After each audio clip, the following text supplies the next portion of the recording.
উত্তরা 13 নম্বর 12 মোড়ে যে রেস্টুরেন্ট আমরা দেখতে পাচ্ছেন, এটার নাম হচ্ছে লাভলি রেস্টুরেন্ট। সকাল 10টা থেকেই এই আগুন লাগার পর থেকেই ফায়ার সার্ভিস, তারপর উত্তরা পশ্চিম থানা ইনচার্জ পুলিশরা যথাযথ সময়ে আসার পরে সহযোগিতার কারণে মোটামুটি কয়টা ইউনিট কাজ করছে এই বিষয়ে আসলে এখনো আমরা জানতে পারিনি। কিন্তু আমরা যেটা জেনেছি যে সাধারণ লোকজন, ফ্যামিলি, বাসা বাড়ি নেই, কিন্তু তারপরও আবাসিক যে রেস্টুরেন্ট আমরা দেখছি আর উপরে কিন্তু আবাসিক অথবা বাণিজ্যিক মিলিয়ে যে ব্যবসা পরিবর্তন হচ্ছে, যেটা আমরা দেখতে পাচ্ছি যে নানান ধরনের এখানে ব্যবসা বাণিজ্য অথবা নিচে 3টি হোটেল রেস্টুরেন্ট।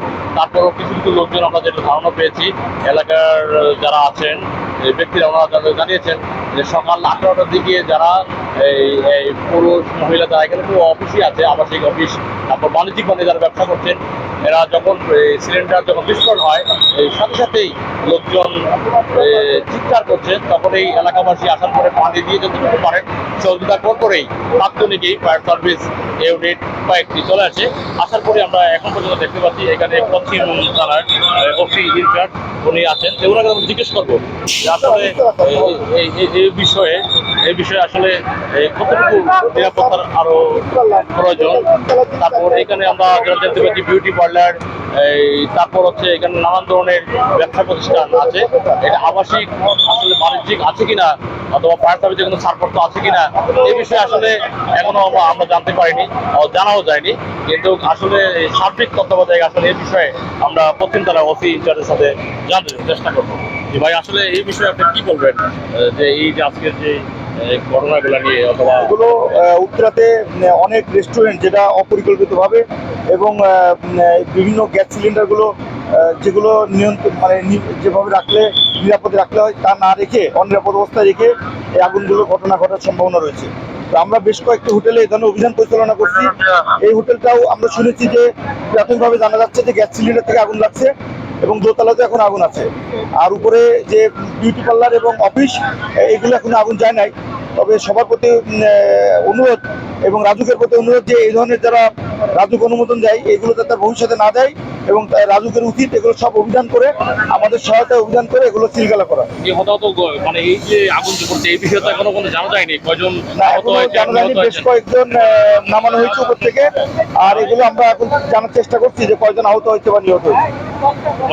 ধন্যবাদ আপনাকে, যাতে আমরা তথ্য নিলাম যে আসলে এই বিষয়টা সাধারণ মানুষেরও, যারা ব্যবসা প্রতিষ্ঠান করছেন যে সাধারণ মানুষের কথা একটাই যে এলাকার যাতে ব্যবসা বাণিজ্য করার আগে ফায়ার সার্ভিসের সার্টিফিকেট ও রাজুকের বিধিমালা অনুযায়ী, নকশা অনুযায়ী যদি কাজ করে থাকেন তাহলে আসলে সামনের দিকে যাতে এই ঘটনা না ঘটে এটি এলাকাবাসীর রোধ। আসলে আমরা এই বিরুদ্ধে এই যে একজন ফায়ার সার্ভিসের ভাই একজন অসুস্থ হয়ে করেছেন, আমরা দেখতে পাচ্ছি উনি আসলে মানে বলতে পারছেন না যে আসলে কতজন লোক অসুস্থ অথবা কয়জন পুরুষ আছেন। আসলে ভাই কি এই এলাকারই?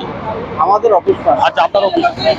আপনি কি বলবেন এই বিষয়ে? আসলে এই যে এই ফায়ার সার্ভিসে আগুন সকাল থেকে লাগছে, অথবা এটা কি আসলে মানবিক হিসেবে কি বলবেন? এটার ফায়ার সার্ভিস বিধিমালা অনুযায়ী কি ওরা কাজ করছেন কিনা? নিচে আবাসিক এরিয়ার ভিতরে যে হোটেল দিয়েছে এটাই তো ঠিক না। হোটেল তো এই যে লাভলিন হোটেল, তো এটা তো শুধু এখানে না, এখানে সব জায়গায় তো আতঙ্ক এলাকার মানুষ। জি, সেটা না সবাই। এবং দেখেন এই বিল্ডিং এর সাথেই কিন্তু আবাসিক বিল্ডিং, পিছনে সাথে লাগানো আবাসিক বিল্ডিং। আপনার পক্ষে আপনি কি বলবেন মানে আসলে মানে সাধারণ মানুষ হিসাবে? রাজুককে আসলে আরো যথাযথভাবে মনিটরিং করা উচিত যে কোথায় কমার্শিয়াল বিল্ডিং হবে আর কোথায় আবাসিকের ভিতরে হবে না। আর স্পেশালি হোটেল তো আরো ডেঞ্জারাস। ওকে, ধন্যবাদ। এই যে সাধারণ ভাই যেটা বললেন যে আসলে যেই জায়গায় যেটা স্থাপনা হওয়া উচিত, আবাসিক জায়গায় আবাসিক স্থাপনা হওয়া উচিত, বাণিজ্যিক জায়গায় বাণিজ্যিক হওয়া উচিত। আশেপাশে কিন্তু আমরা দেখতে পাচ্ছি আশেপাশে কিন্তু আবাসিক ভবন, আবাসিক বাড়ি, এখানে কিন্তু ফ্যামিলিতে থাকে। এর মাঝামাঝি কিন্তু এই 12-13 মোড়ে যেটা আমি বলতে চাচ্ছি যে 12-13 মোড়ে যে হোটেলটা লাভলি রেস্টুরেন্ট, এটা কিন্তু ওনাদের শাখা হচ্ছে দুটো, একটা হচ্ছে রাজচকের পিছনে, একটা হচ্ছে এই ভারতের মোড়ে। ওনাদের দাবি হচ্ছে একটাই, এই এলাকা যাতে সুন্দর অথবা প্রতিষ্ঠিত একজন ব্যবসায়ী হিসাবে অথবা নকশা অনুযায়ী যাতে ফায়ার সার্ভিসের সার্টিফিকেট দিয়ে পরিবেশের সার্টিফিকেট দিয়ে নকশা অনুযায়ী রাজুক যাতে দেয়, এটি হচ্ছে এলাকাবাসীর দাবি। এই ছিল আমাদের উত্তরা থেকে সর্বশেষ।